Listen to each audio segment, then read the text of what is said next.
episódio de número 93. Exatamente o que você ouviu. Estamos juntos pela 93ª vez. Hoje para conversar sobre biopolítica do sacrifício. Mas antes de falar sobre esse assunto maravilhoso e sobre o nosso convidado surpresa especial, que caso você não tenha se atentado ao título do programa ou ao banner, você vai ter uma surpresa saber quem é o convidado. Mas antes, apresenta aqui quem está junto comigo, meu colega de canal, meu correligionário, ele que já se fantasiou de pastor mendigo nas festas de Halloween da igreja, Rodrigo Quintana.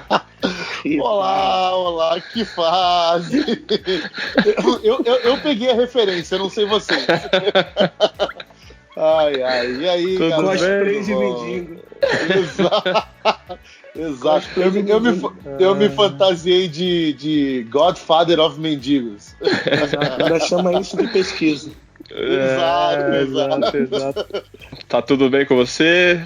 Tudo bem comigo, graças a Deus. Vamos lá nesse... Rapaz, que título bonito desse programa, né? Nunca dantes um título tão bonito. Biopolíticas e sacrifício. E para conversar sobre esse assunto, nós convidamos e ele aceitou conversar conosco, Felipe dos Anjos. Felipe, se apresente, se caso alguém não te conheça, se apresente. Prazer, para que a gente comece aqui nossa conversa. Prazer, então, é isso. Eu sou Felipe dos Anjos, sou do Rio de Janeiro, de São Gonçalo, do Rio de Janeiro. Estou aqui em São Paulo há um pouco mais de 2 anos. Atuando na IBAB e também fazendo as minhas pesquisas em Ciências da Religião na Universidade Metodista de São Paulo. É isso. Aí. Vascaíno, casado com a Jéssica e pai da Lara. Vascaíno, olha só, o cara que assume, né? Claro, meu. Por si, hoje temos um vascaíno e um fluminense. Você é minoria. Deve ser extremamente difícil de se reunir assim, pelo menos aqui no Falando em sacrifício. Falando em sacrifício. Exatamente. Felipe, que coincidentemente escreveu um livro sobre o assunto que nós vamos conversar hoje. Coincidentemente, porque olha só. O Felipe que recentemente lançou o livro que coincidentemente tem o mesmo título do nosso programa. Não sei se ele ficou sabendo sobre o título e resolveu pesquisar e escrever sobre isso, mas compartilhar um pouco com a gente sobre o assunto do nosso programa de hoje, maravilhoso. Você nos siga nas redes sociais aí no @canal Telescópio. Mande também sua pergunta, posteriormente a gente encaminha para o Felipe também. No final ele vai fazer o jabá do livro, como é que você faz para encontrar o livro dele, certo? Felipe, esse papo, cara, eu dei uma pesquisada, uma lida no seu texto da sua dissertação. E até comentei com o pessoal, cara, é um tema bem interessante, mas bem denso e tenso, né? Dá uma introduzida pra gente sobre o que é biopolíticas, né? E depois biopolíticas do sacrifício, dá uma conceituada pra gente poder partir pro nosso papo. Beleza. Então, esse texto é resultado da minha pesquisa de mestrado, na verdade, da minha pesquisa de vida, né, cara? Desde 2011 que eu pesquiso a relação da religião com a violência, especialmente nos processos de pacificação das favelas no Rio de Janeiro. Então, esse trabalho tem como pano de fundo o processo de pacificação das favelas, que ficou conhecido aí pelo tema das unidades de polícia pacificadora. Eu tentei pesquisar como é que o Estado aciona lógicas religiosas para fazer esse processo de pacificação e como é que a estrutura do sacrifício é utilizada por esse Estado para justificar as mortes que ele mesmo produz e governa no interior desses processos. Então, isso é resultado da minha pesquisa de mestrado, resultado desse interesse de entender como é que a religião pode ser utilizada para legitimar e justificar processos de violência. E a ideia de trabalhar o tema da religião dentro do campo da biopolítica tem a ver com o seguinte, cara. Nos estudos da biopolítica, interessa-se pela forma como o poder tanto o poder do Estado quanto os diversos poderes que agem na constituição da sociedade, a biopolítica se interessa por como esse poder governa a vida das pessoas na instância da sua corporeidade e também na instância da sua vida psíquica. A discussão de fundo é mais ou menos assim: numa certa ideologia do poder, numa certa ideologia moderna do poder, o poder deveria ser responsável apenas pela dimensão pública da nossa vida e não pela dimensão subjetiva, pela dimensão psíquica da nossa vida, que ficaria restrita às questões da religião, às questões da espiritualidade, da mística. Mas identifica-se que, mesmo já na modernidade, o poder passa a gerenciar as pessoas de uma forma muito mais profunda, ou numa instância muito mais profunda. O poder passa a se interessar em como governar as pessoas, ou governar as corporeidades das pessoas, em como governar a vida psíquica das pessoas. É isso que dá-se o nome de biopolítica. Essa área do conhecimento que estuda essa relação do poder com a vida corporal, a vida subjetiva, a vida biológica e a vida psíquica dos indivíduos e também da população, né? Que seriam esses indivíduos na vida em sociedade. É um pouco isso, e eu tento, então, estudar a religião como uma das formas de governar as pessoas nessa instância biopolítica. É a religião como um dispositivo biopolítico, no sentido de que eu tento pensar quando é que a religião atua como uma forma de governo da vida corporal, biológica e subjetiva, psíquica das pessoas. É um pouco essa relação que eu tento fazer. Uhum. Então, é um negócio realmente maluco, né? É como se o ser humano... É como se você estivesse dividindo isso aí dentro da teoria, né, do que você tá dizendo. Isso. Você divide a pessoa em dois, um ser psíquico, biológico, individual e um ser social, que eles são separados, né? Só para ver se eu captei aí a sua explicação. Assim. Aí a questão política deveria incidir sobre esse ser social, político, público, mas é o uso da religião para que esse poder do Estado, no caso, incida sobre esse ser biológico, individual, subjetivo. E aí a religião seria usada como essa ferramenta de dominação. Sim, é isso? Por aí. Em tese, de acordo com algumas teorias da filosofia política, o poder não deveria se ocupar dessa instância mais subjetiva, mais privada, mais corporal dos sujeitos. O poder, de acordo com certa perspectiva, o poder teria que dar conta da vida pública e dos processos de racionalização. Não era para existir o termo biopolítica, então? De acordo com uma certa teoria. Certo. Mas aí, a partir do momento que se identifica que esse poder inseriu nos seus cálculos ou na sua forma de governar o corpo biológico das pessoas e todos os seus processos biológicos, psíquicos, subjetivos, aí nasce uma área do estudo, uma área da pesquisa que se denomina biopolítica, entendeu? Ok, entendi. A partir do momento que se identifica que o poder, não satisfeito em apenas regular a vida política dos indivíduos, passa a regular a sua vida privada, sua vida biológica. Um exemplo clássico para isso é o seguinte: você nasce, você é um bebezinho, e aí você já tem que inserir a sua existência num CNPJ ou num CPF, você já tem que inserir a sua existência numa carteira de identidade, você já entrega um pouco do seu sangue, a sua biometria,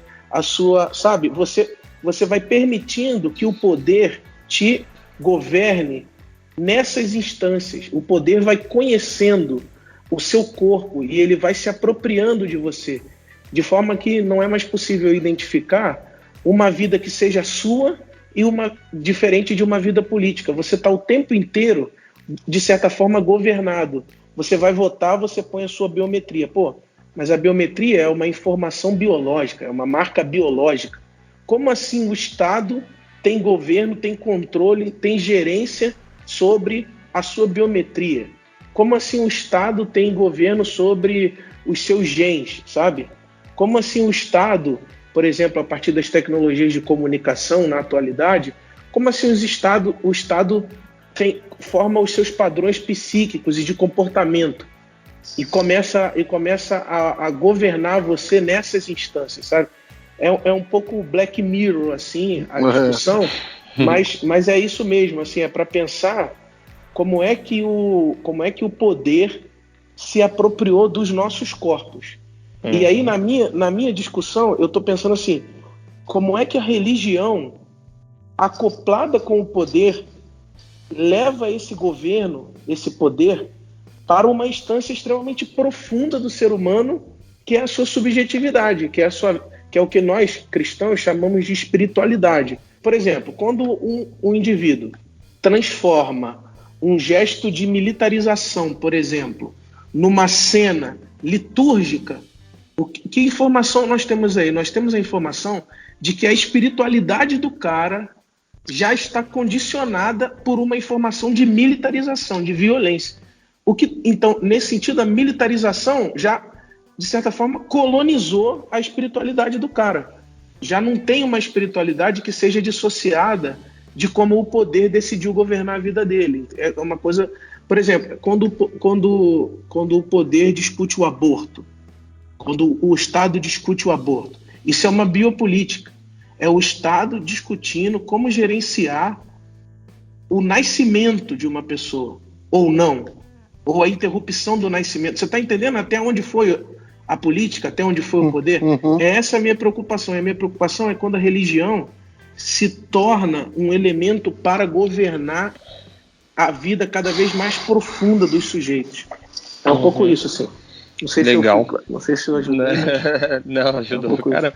Mas aí você volta seu foco da pesquisa para a questão da violência urbana, no caso do seu recorte no Rio de Janeiro, lá no processo da instalação das polícias pacificadoras nas comunidades e da violência que foi ou que é, né, dentro desse contexto que, apesar de você observar o Rio de Janeiro, é aplicável, acho que ao Brasil inteiro, né? Sim. Primeiro, essa biopolítica de segurança.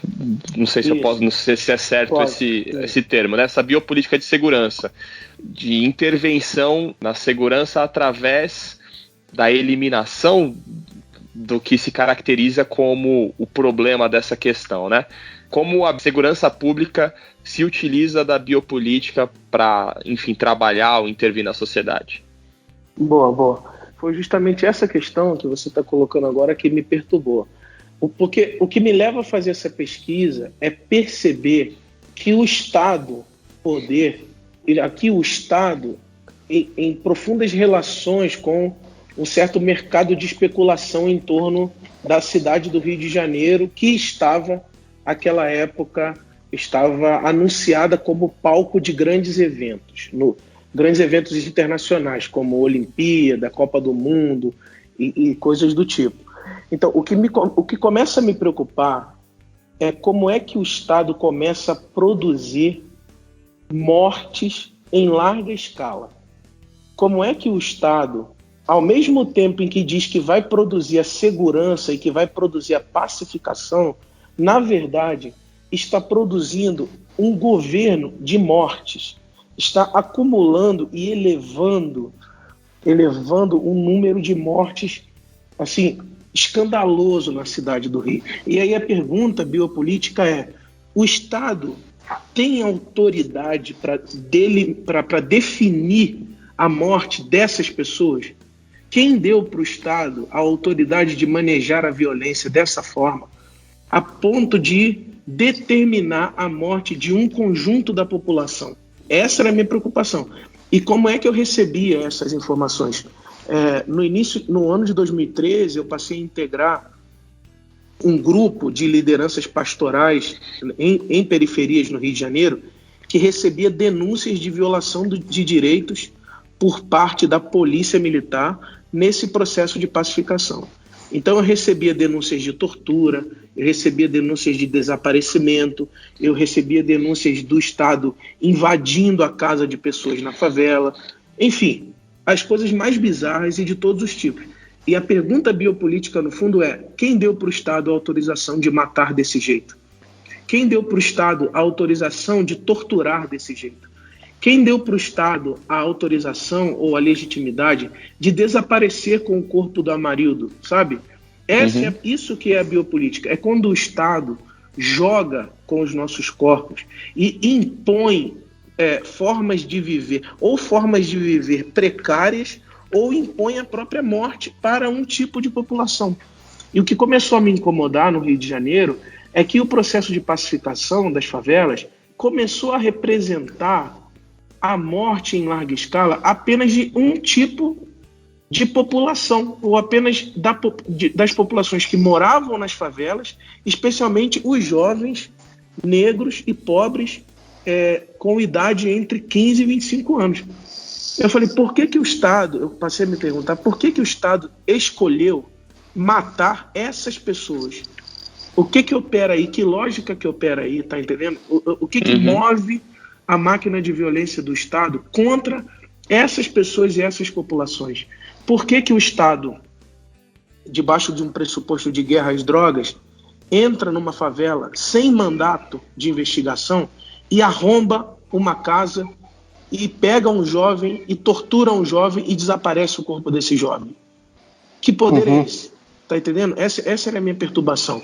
Porque se o Estado fizesse isso numa casa do Leblon, se a polícia militar invadisse um apartamento, derrubasse a porta de um apartamento, entrasse num apartamento no Leblon e pegasse um adolescente, torturasse esse adolescente branco e desaparecesse o corpo desse adolescente, isso ia ser um escândalo global.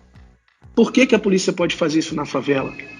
A pergunta biopolítica é essa: por que é que a polícia pode impor à favela, e estritamente à favela, um modo de governar a morte, e um modo de matar, e um modo de desaparecer? Quem deu esse poder a eles, né? Quem deu esse poder a eles? Essa é a minha pergunta. Quem deu esse poder para o Estado? Entendeu? Então, a questão da segurança pública entra aí. Entra no momento em que o Estado... Existe uma teoria geral do Estado que diz que o Estado é o poder que deve administrar legitimamente a violência. Beleza. Engraçado. Mas quem deu esse poder para o Estado de administrar legitimamente? Quem disse que a violência do Estado é mais legítima do que qualquer outro tipo de violência na vida social? Esse termo é estranho, né? Administrar a violência, né? Exato. Me parece que assim, a violência tem que ser extinta, não administrada, né? Não tem que ser... Isso, controle social da violência, é isso que se diz. Os caras... E aí, supostamente, eles teriam a legitimidade para fazer esse processo. Mas aí a minha pergunta é: quem deu essa legitimidade? A lei? Mas quem criou a lei? Que tipo de poder, de poder emana essa autoridade, entendeu? Eu tô revendo uma série da HBO antiga, Roma, não sei se você já viu. Sim, muito bom.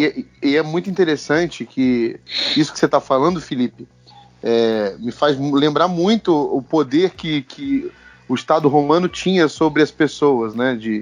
Sobre os cidadãos romanos, né? E eles viviam numa suposta democracia, mas havia um tipo de violência com os menos favorecidos social, que era uma violência meio que autorizada, meio que não havia clamor, não havia voz para os menos favorecidos. Perfeito. Né? E Roma tinha essa força.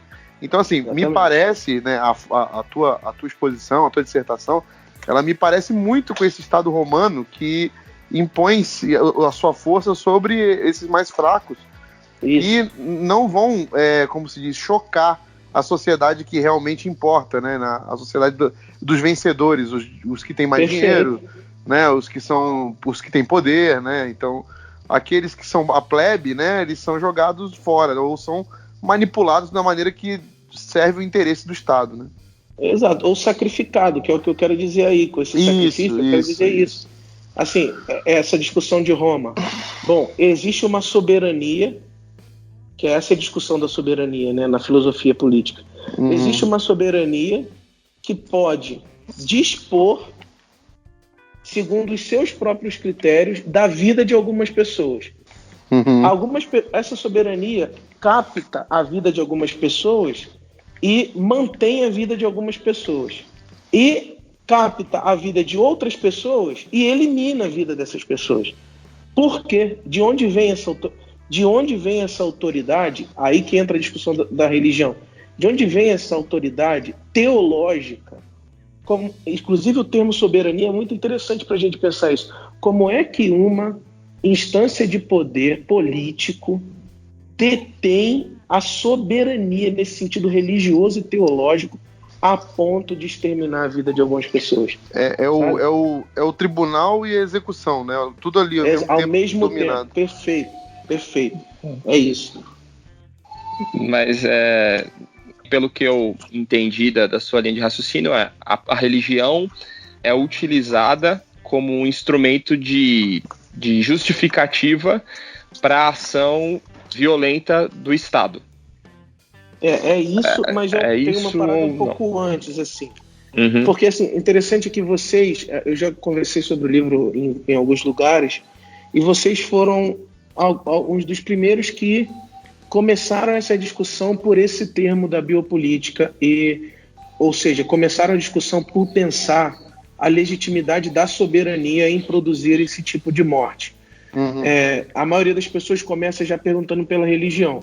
Então, é isso que você falou, mas tem um passo antes. O que eu quero dizer, antes de falar sobre como a religião foi manipulada, o que eu quero dizer é que a própria lógica que entrega ao poder político a legitimidade e a autoridade para proceder assim, a própria lógica que constitui o Estado e o poder dessa forma, essa lógica já é uma lógica religiosa, entendeu?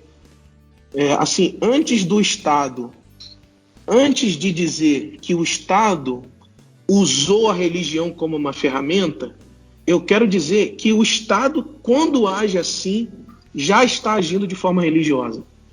Porque, cara, como é mesmo que um poder político detém a legitimação para tirar a vida de alguém? De onde emana essa autorização? É divina, né? É isso, meu. É isso. O Estado que existe assim, ele está transcendentalmente justificado. Porque esse é um poder muito absoluto, muito total, muito abrangente para ser exercido em nome de uma racionalidade política, meramente. Essa é uma racionalidade teológica. A racionalidade que permite uma polícia, como você falou, julgar e eliminar no mesmo ato um sujeito de direitos. É transcendente isso, não está no campo da política, não está no campo da linguagem, está no campo do poder, está no campo, inclusive estou com a sirene aí agora, está no campo do poder. Eu acho que os caras vieram aqui em casa me prender, eles estão ouvindo. Ou aqui, me ouviram. Vieram pegar você. O Hernani faz tempo que ele tem escuta na casa, ainda mais. Fui descoberto. Em tempos de relembrar o AI-5, né? Nós estamos aí. Exato, cara, é tipo isso. Eu sabia que agora. Vamos ter que editar essa parte. O pessoal da esquerda não se controlar, vai ser necessário. Vai ser necessário retomar o AI-5, então. Segue. Por que o Estado faz isso? De onde ele extrai essa autorização, entendeu? E o que eu quero dizer, antes de dizer isso, Hernani, que você falou, por exemplo, que se você falar que o Estado usa a religião como uma ferramenta, um instrumento, é como se o Estado não fosse religioso e ele utilizasse uma coisa fora dele. O que eu quero dizer é que não, o Estado, ele mesmo, quando age assim, quando pensa assim, quando se constitui assim, isso é religião. Inclusive, os cristãos sabem isso desde que leem o Antigo Testamento.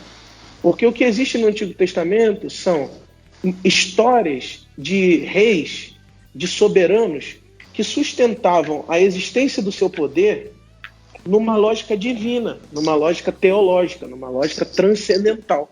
Inclusive, nós cremos que houve uma fuga do Egito, não sem antes esse povo destruir a soberania desse senhor, desse faraó escravocrata, desse faraó colonialista. Antes desse povo sair para o deserto, o Deus desse povo envia pragas ao Egito para destruir a autoridade desse soberano. Por quê? Porque não existe soberano que sustente a sua autoridade sem fazer referência a uma divindade, a uma transcendência. Por isso que, nesse momento de ressuscitação do AI-5, se fala em Deus acima de tudo, Deus acima de tudo, Brasil acima de tudo e Deus acima de todos. Porque é isso, você precisa criar uma transcendência, uma instância divina de poder para legitimar a existência do seu poder tirânico. Eu estava relendo um texto esses dias, acho que foi essa semana ainda, não sei se foi semana passada, mas que me relembrava a ideia do Velho Testamento da punição para quem se tira a vida, tirasse a vida também, porque você não tinha o direito, né, a legitimidade de se tirar a vida de um outro humano, né? E aí a leitura desse teólogo, ele dizia o seguinte, que o pensamento hebraico, o pensamento da época da relação com Deus era que Deus era o único ser capaz de gerar vida, né? O Criador do universo era o único capaz de gerar vida. Então, só ele poderia tirar vida, porque ele é o único que pode doar vida, né? Um humano não tem capacidade de gerar vida se não for o Criador do universo. Então, ele não pode tirar a vida se ele não pode devolvê-la. Né? Se ele não pode ressuscitá-la, se ele não pode restaurá-la. Então o humano é incumbido de sustentar, né? Desde o princípio, né, da gênese da humanidade, nós somos chamados ao manter, ao sustento, né? A manter aquilo que foi criado, porque nós não temos a capacidade de produzir vida, né? Principalmente naquilo que morreu. Então, quando a lei declara, se você tirar uma vida, o único jeito de você poder pagar isso é com vida, porque você não tem como devolver a vida aquilo que deu. Então faz muito sentido a ideia de que, assim, se eu tenho que tirar a vida, eu tenho que invocar um poder superior que tenha a legitimidade de tirar a vida, porque se eu for falar de mim, eu não tenho poder nenhum sobre isso. Então eu declaro ser um representante da voz divina que executa, né, que executa a morte do jeito que eu quero que seja, né? No caso, manipulando ao meu favor. Né? Eu acho que eu captei o que você quis dizer, voltando lá para aquela conceituação que você fez no início. Se alguém chama para si a prerrogativa de legislar sob a subjetividade de outra pessoa, essa relação é religiosa, independente de ser cristão ou não. Apenas esse poder de legislar sobre a existência de alguém, e aí a gente está falando da questão biológica da vida ou morte, mas até sobre as questões psicológicas, subjetivas que você falou no começo, qualquer relação que haja dominação de um ente com o outro que se submete a ele, essa relação é por si só religiosa, não necessariamente do cristão ou não. E aí a gente remonta a questão do faraó, o escambau, mas aí, dentro da nossa realidade, o Estado, que chama para si a prerrogativa de legislar sobre essa subjetividade e mandar matar, entrar na favela matando sob a justificativa de instaurar a paz, por mais que isso paradoxal possa ser, usa da religião cristã como argumento, justificativa para legitimar esse poder que ele já tem, ou que ele já chamou para si, independente da religião não. A religião é apenas uma cortina de fumaça para justificar essa violência. E aí, no caso, como o Brasil é um país cristão, é a religião cristã que vai conferir ao Estado esse poder de, em nome da família, em nome do... Qual mais as besteiras que o cara fala lá? Você vai evocar a família tradicional, que é um valor. Exato, os bons costumes. Para quem é ateu, eu tenho a família tradicional. Para quem não é ateu, você tem Deus. E aí é o uso do evangelho, do cristianismo, da religião cristã, ou da religião judaica também, né? Judaico-cristã, para legitimar essa violência, mas como que os caras conseguem enquadrar isso, né? Dentro desse discurso aí? Qual que é o uso desses caras? Porque eles não são burros, né? Eles usam trechos, ou partes, ou formas, ou estruturas de poder para... Como é que é esse uso aí? Boa. Então, antes de falar da estrutura, eu quero pontuar uma coisa que você falou, que é o seguinte. É isso. Não importa se é cristã, se é judaica, se é islâmica, a própria lógica desse funcionamento já é religiosa. E aí tem o seguinte, o Estado, como nós o conhecemos, ele foi pensado numa Europa cristã. Então, toda a constituição jurídica, toda a constituição política e ideológica do Estado, de certa forma, já traz para si essa lógica cristã da soberania. Eu também trabalho um pouco disso aí. E aí, voltando à sua pergunta, em que forma isso acontece? Aí que tá. No meu trabalho, eu tento fazer duas coisas, eu acho principalmente assim. Primeiro mostrar como é que a lógica do sacrifício, a estrutura do sacrifício, para usar uma expressão que você utilizou, como é que a estrutura do sacrifício se aproxima da forma como o Estado administra a violência nas periferias do Rio de Janeiro. Então, uma das estruturas do cristianismo que participa da estrutura biopolítica do Estado é a estrutura do sacrifício. Exemplo, quando o Estado diz que vai restaurar uma ordem pacífica, uma ordem pura, uma ordem de liberdade que teria se perdido por causa do tráfico das drogas, esse raciocínio que pensa em termos de restauração da ordem é um raciocínio tipicamente sacrificial. O raciocínio que, um segundo momento, o raciocínio que o tempo inteiro está em busca de inimizades sacrificáveis, em busca de bodes expiatórios, em busca de pessoas culpadas pela desordem ou pela desestabilidade, esse raciocínio que fica o tempo inteiro se referindo à existência de um inimigo, esse também é um argumento estruturalmente religioso e profundamente sacrificial. E, num terceiro momento, eu penso que esse raciocínio que, ao agir de forma violenta, produzindo mortes e justificando essa morte em nome de um benefício, ou seja, purificando a sua própria violência, esse argumento também é um argumento profundamente religioso, profundamente sacrificial. Então, Hernani, eu faço o seguinte, eu tento pensar a estrutura do sacrifício, aí não só do cristianismo, né, mas a estrutura do sacrifício de maneira geral, e pensar como é que essa estrutura do sacrifício tem a ver com esses processos de morte e de militarização e de esses processos biopolíticos no Rio de Janeiro. Então, uma das formas é essa. Uma outra questão que eu faço também é relacionar a lógica do sacrifício com a lógica do racismo estrutural que rege a ação da polícia nesses territórios periféricos, nessas comunidades, ou, para ser mais preciso com o termo, nesses territórios favelados da cidade do Rio de Janeiro. Porque há uma estrutura racial sustentando essa violência do Estado, sabe?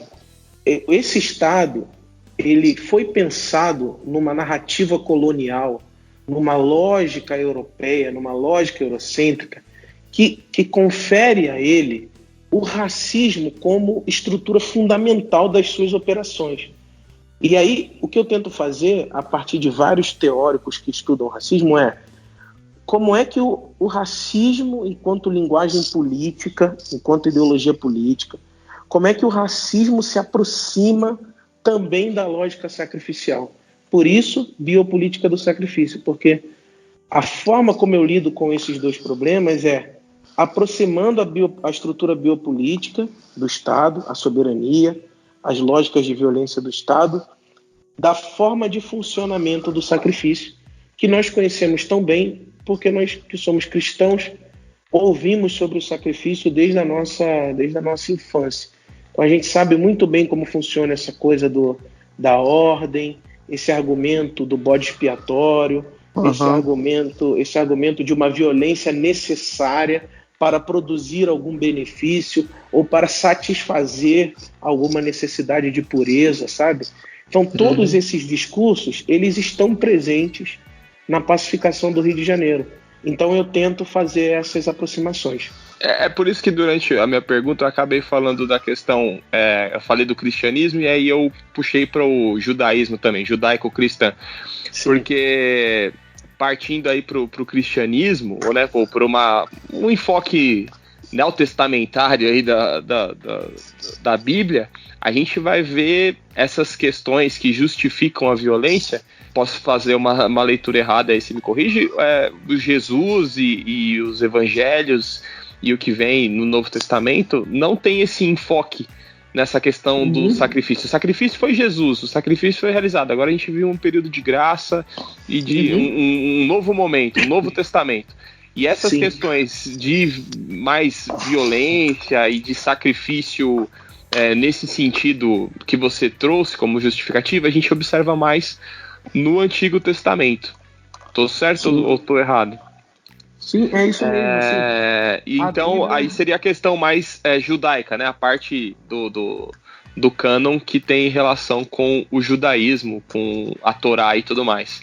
Por que a nossa estrutura religiosa não superou essa lógica do sacrifício e partiu para a parte da graça mais de peito aberto e que talvez fosse uma solução mais cristã nesse caso? Eu diria, desculpa me interromper, não sei se a pergunta foi diretamente pro Felipe, mas assim, cara, eu tenho uma crítica a respeito disso, porque assim, apesar do Novo Testamento, da Nova Aliança de Cristo, ela ensinar isso pra gente bem claramente, que o sacrifício acabou, né, que o nome do sacrifício é o Cristo, ele que sacrificou e que agora é a graça, nós nunca vivemos um tempo de graça tão pleno nas igrejas, né? A nossa cultura, ela gira em torno do mérito. A gente, apesar da gente dizer isso, que não é graça, tudo é pela graça e tal, nós continuamos barganhando com a nossa fé, né? A gente continua, parece que, tentando fazer algo para merecer algo, entendeu? A lógica que tem na nossa cultura meritocrática, ela invade a igreja.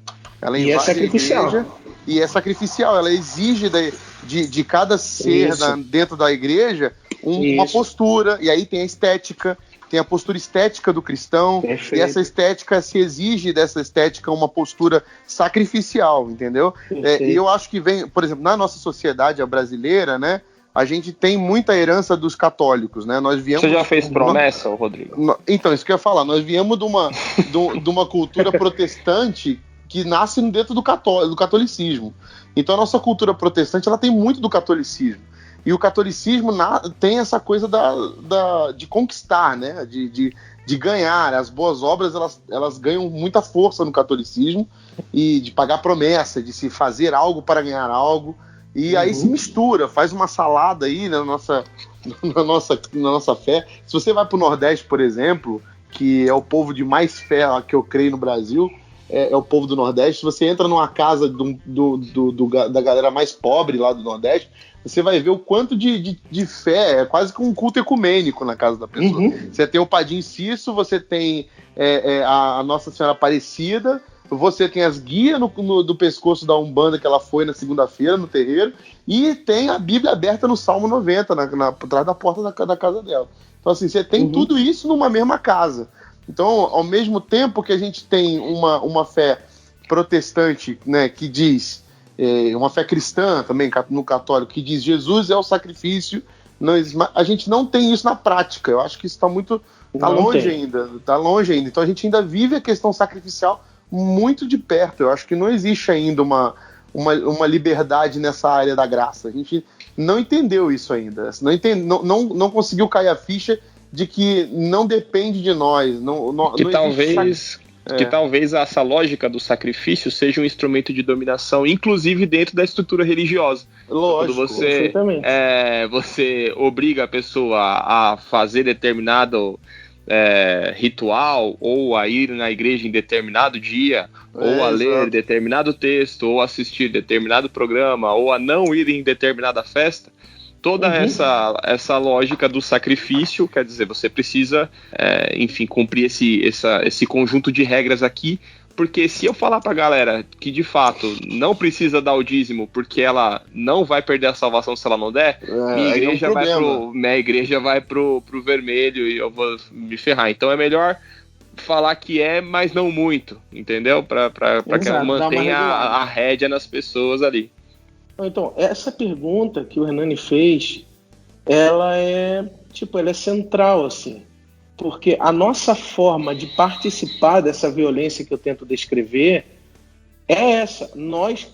A nossa forma religiosa, assim, nós mesmo crentes, a forma como a gente potencializa esse tipo de violência é mantendo as nossas confissões religiosas, as nossas tradições, as nossas igrejas nesse regime sacrificialista, nessa lógica sacrificialista. O que a gente faz na igreja de forma sacrificialista ensina as pessoas a tolerarem ou a aderirem ou a permanecerem de forma passiva diante das violências que elas veem na sociedade. Porque se Deus pode ser violento e se Deus mesmo pode ser o assassino do seu filho, qual é o problema da violência no mundo? Exato. Por quê?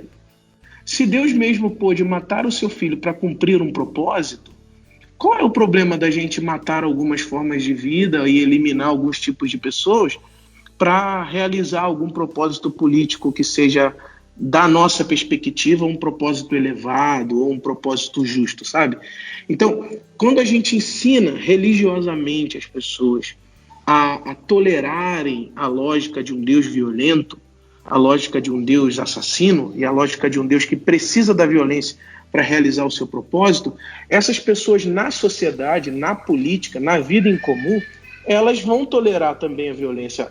Pior do que isso, elas vão sustentar a violência, porque elas terão o suporte psíquico e o suporte subjetivo suficiente para tolerar a violência na sociedade. Não à toa, parte majoritária da Igreja Evangélica Brasileira seja aderente e seja, inclusive, apoiadora dos discursos de violência mais explícitos que nós vimos recentemente. Enfim, vocês já entenderam.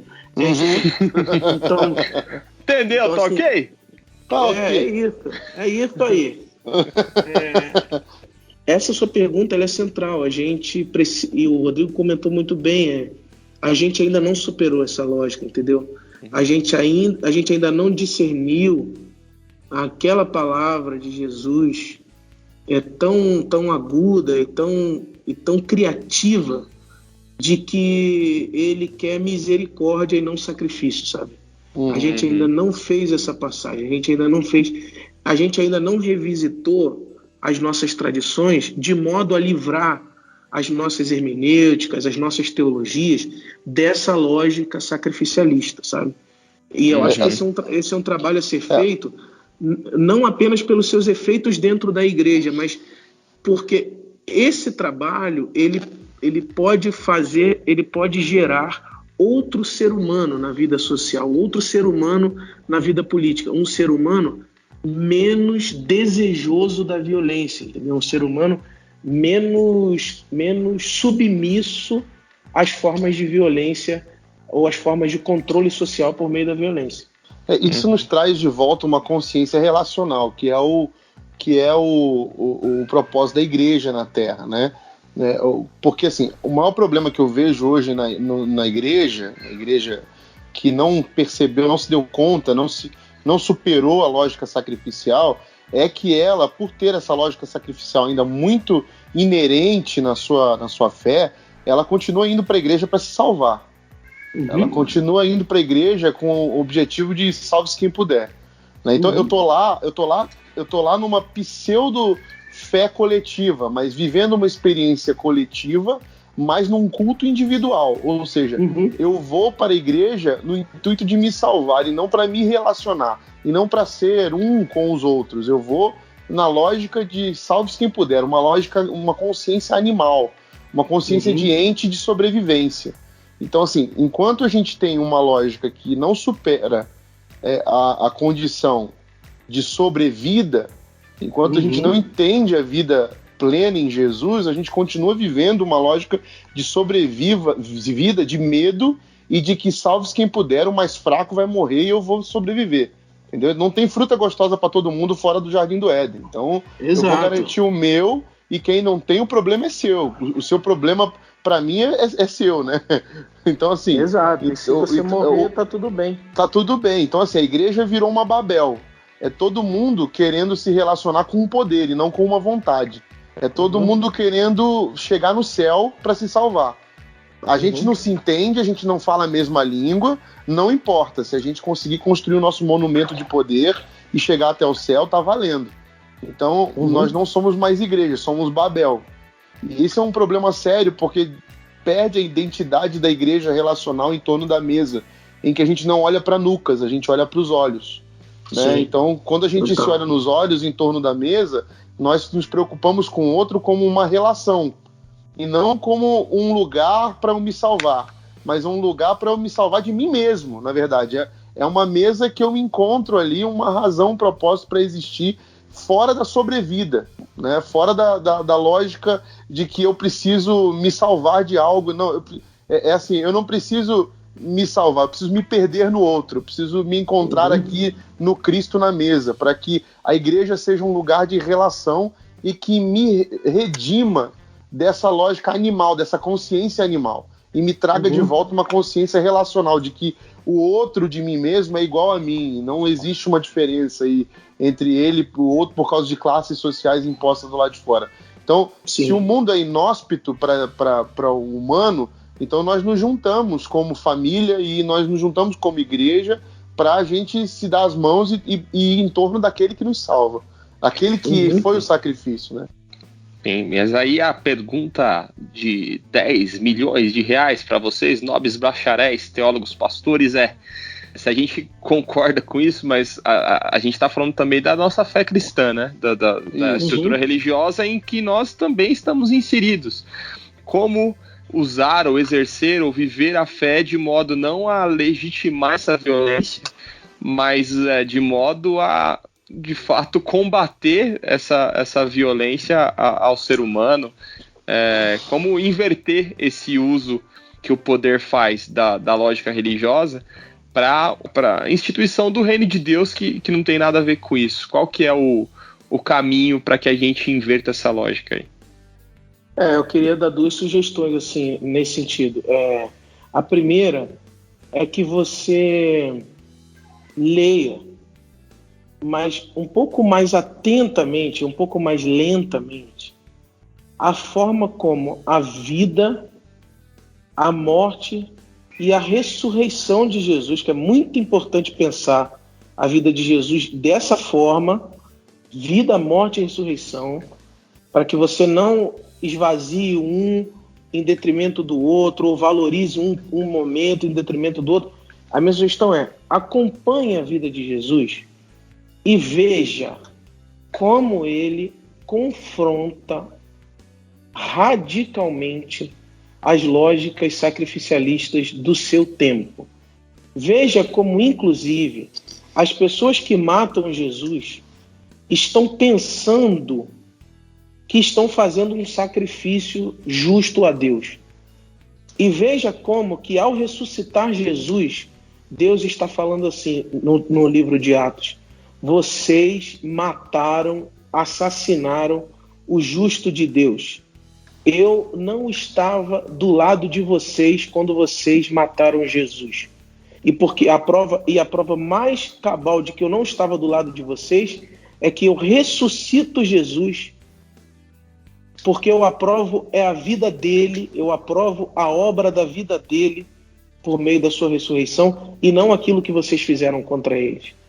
Os religiosos que assassinaram Jesus, eles acreditavam estar oferecendo um sacrifício a Deus como forma de garantia da ordem da nação.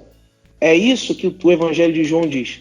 No final do Evangelho de João, há uma conversa entre os sacerdotes religiosos da época de Jesus, e eles dizem exatamente assim: olha, nós precisamos entregar esse jovem, matar esse jovem, antes que a vida desse jovem ponha em risco a vida da nossa nação.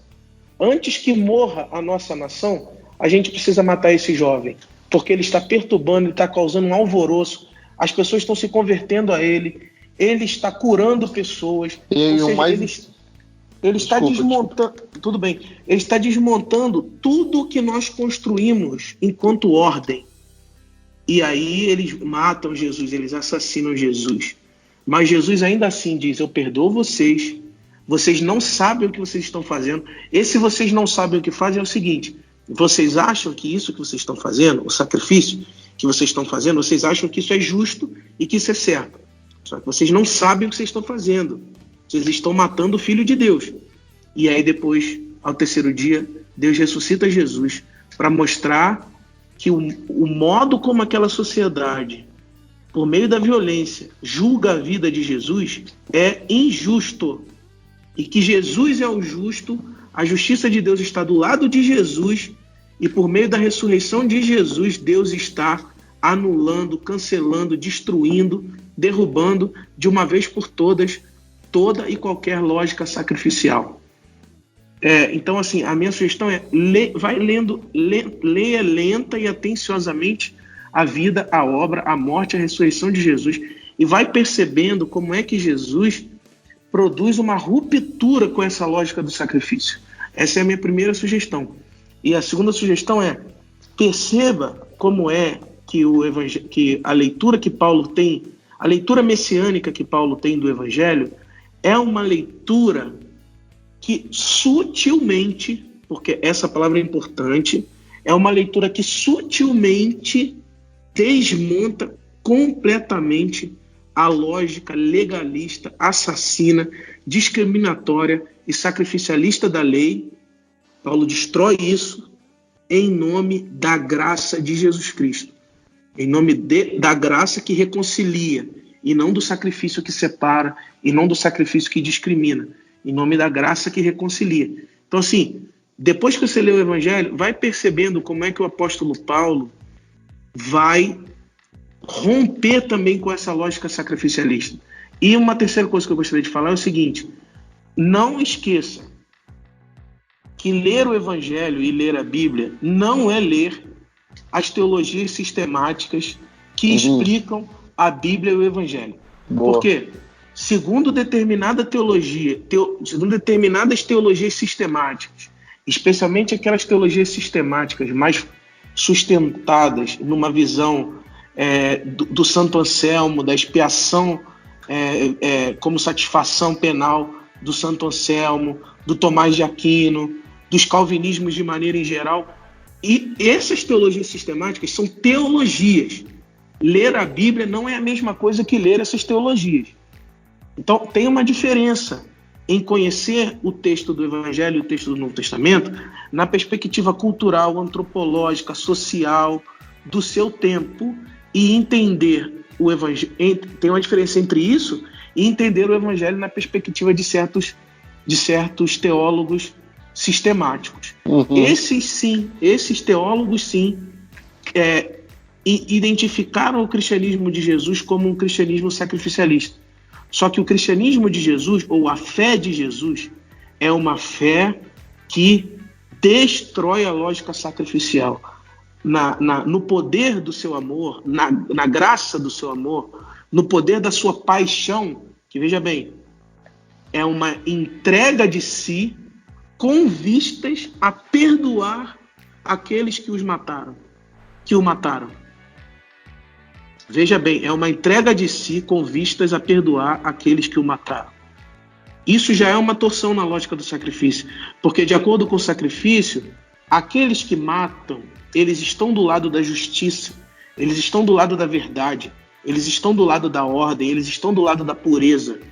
No Evangelho, não. No Evangelho, a justiça de Deus está do lado de Jesus, que é aquele que sofre a violência do sacrifício para perdoar aqueles que o sacrificam, para perdoar aqueles que o violentam. E ainda assim, do alto da maior das violências sacrificiais, que é a cruz do Calvário, diz assim: Pai, perdoa-lhes, porque eles não sabem o que eles estão fazendo. Eles acham que eles estão fazendo justiça, mas eles estão fazendo violência. Então, assim, a gente tem que cuidar melhor da nossa leitura do Evangelho e entender que tem um monte de hermenêutica sacrificialista aí que não nos ajuda a entender a obra salvífica e graciosa de Jesus.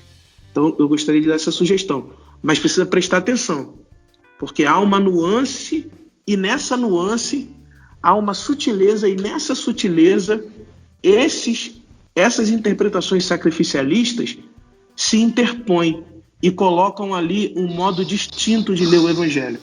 E eu estou falando muito claramente das tradições sacrificialistas vinculadas a Santo Anselmo, Tomás de Aquino, Lutero, Calvino e companhia. É disso que eu estou falando.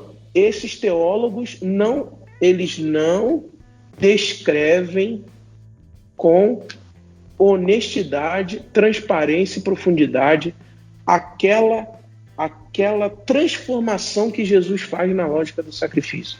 Eles identificam Jesus muito mais como bode expiatório presente em qualquer tradição religiosa da antiguidade do que identificam Jesus como o Messias de Deus que elimina de uma vez por todas qualquer necessidade de sacrifício. Boa. Rapaz, esse telescópio tá profundo demais, é proibido para menores. Proibido, total.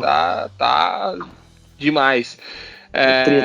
Algo a acrescentar aí, Rodrigo? Não, eu vou ficar em silêncio depois. Treta na tele, fogo no parquinho. Ele mexeu fogo no 31 de outubro. Um abraço aí para todos os reformadores que nos ouvem no céu dos reformadores. Mas eu acho que é isso também. As teologias são leituras do Evangelho que respondem a questões da sua época também. Exato. Né? E aí a gente precisa. É problemático exato, quando a gente usa a teologia para um fim fora de contexto também da leitura da leitura da teologia no contexto em que ela foi desenvolvida, né? Exato. E esses escritos teológicos de forma alguma vão substituir o que é a fonte, né? Não vamos beber água do balde, vamos beber água da fonte, né? No balde sempre vai ter a insalubridade ali da leitura que está enviesada pelo seu contexto social e histórico, né? Todas as leituras têm que ser feitas com essa sabedoria que talvez falte para uns ou que alguns utilizem dentro, né, da nossa proposta de assunto, dentro de uma observação que justifique determinado comportamento ou determinado argumento, mas a gente tem que ter a ciência disso, né?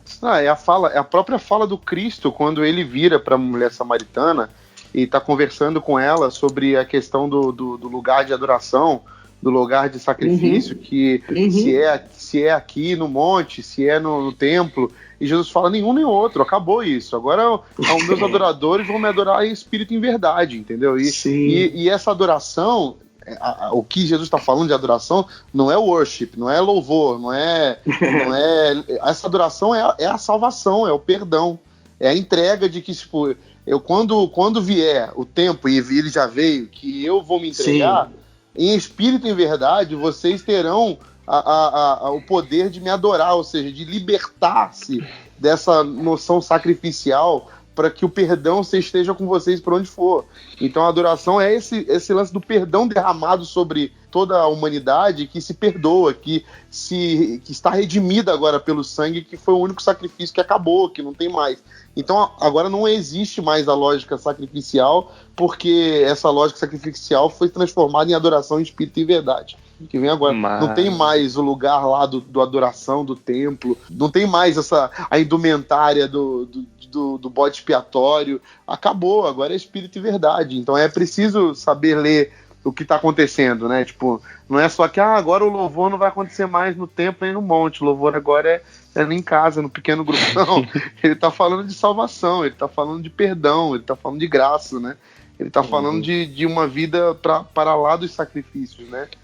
É uma coisa que eu acho curioso, o Rodrigo falou do perdão, né? E eu acho que isso, assim, isso vai parecer um clichê danado, mas não é, nesse contexto que a gente está conversando, não é. O elemento fundamental do Evangelho é que Deus é capaz de perdoar por causa de Jesus. Exato. E Deus é capaz de perdoar em Jesus. Isso. E aí o pessoal pega esse elemento fundamental do evangelho, que é o perdão, e finge que ele não existe, porque eles acham que por causa da dívida, do pecado e de o que quer que seja que possa se chamar dívida, culpa ou pecado, as pessoas precisam fazer sacrifícios para acessar essa graça de Deus. Exato. Uma coisa que eu acho interessante é que Jesus ora assim, ó, Jesus ensina a gente a orar e ensina a gente a dizer: Pai, perdoa os nossos pecados assim como nós perdoamos aquele que nos tem ofendido, ou perdoa as nossas dívidas assim como nós perdoamos aquele que nos deve. Então, Jesus ensina pra gente que Deus é Pai perdoador. Aí a teologia diz que Deus não pode perdoar senão por meio da morte de Jesus. Aí dá bug. Dá bug, porque se Jesus ensina que Deus é Deus perdoador, qual é a dívida mesmo que precisa ser paga por meio de um sacrifício? Não há, Não há dívida a ser paga por meio do sacrifício. Não há dívida a ser paga por meio do sacrifício. A gente tem que entender que Deus já perdoou. E Deus perdoou a nossa vida em Jesus. E não porque a morte de Jesus paga a dívida. Deus não precisa de morte de ninguém para pagar a dívida. Deus perdoa porque ama. E não porque a gente pagou dívida. Porque senão não foi perdão de Deus. Foi o pagamento da nossa dívida. E aí foi conquista nossa. Foi mérito nosso. Então, assim, as questões fundamentais do Evangelho estão em xeque quando a gente discute a necessidade ou não de um sacrifício.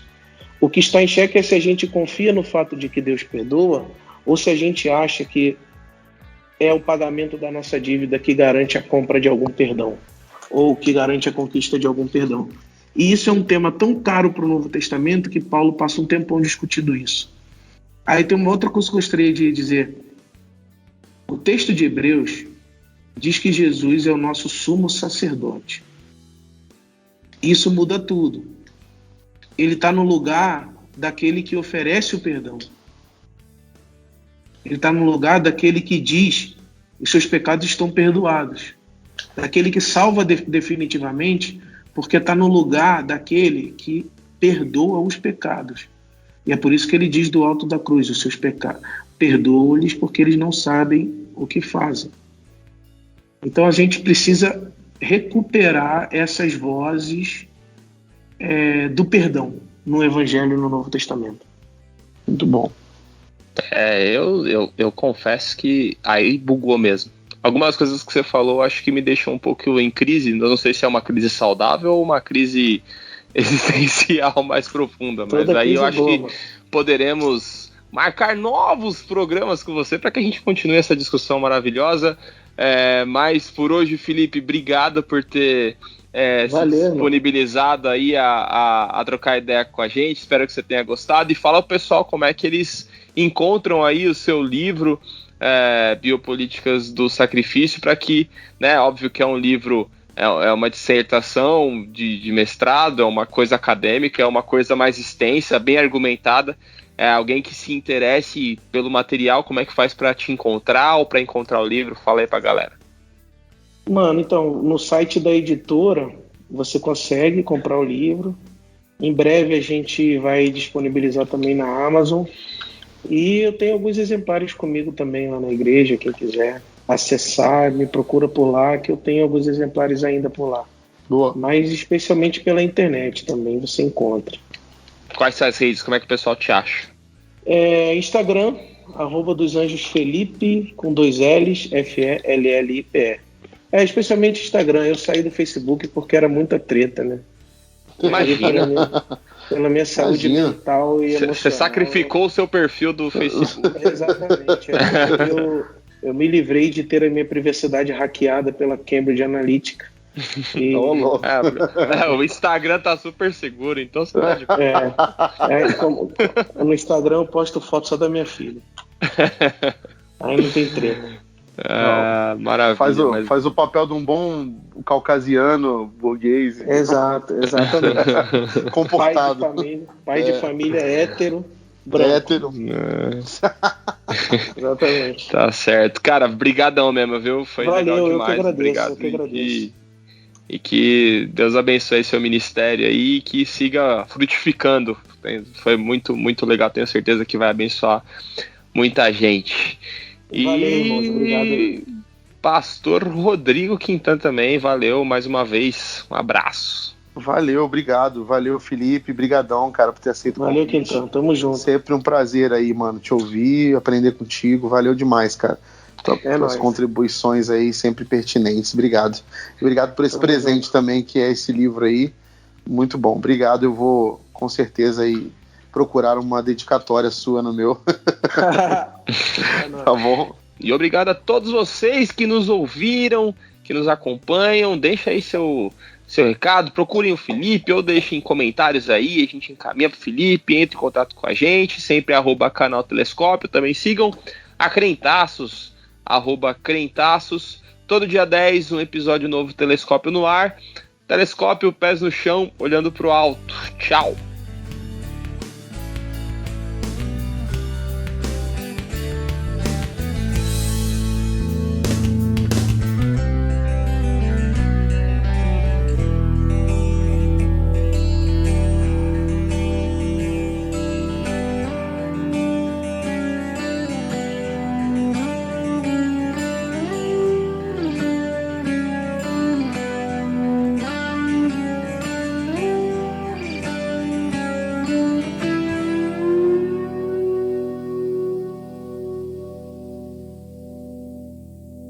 Mamãe!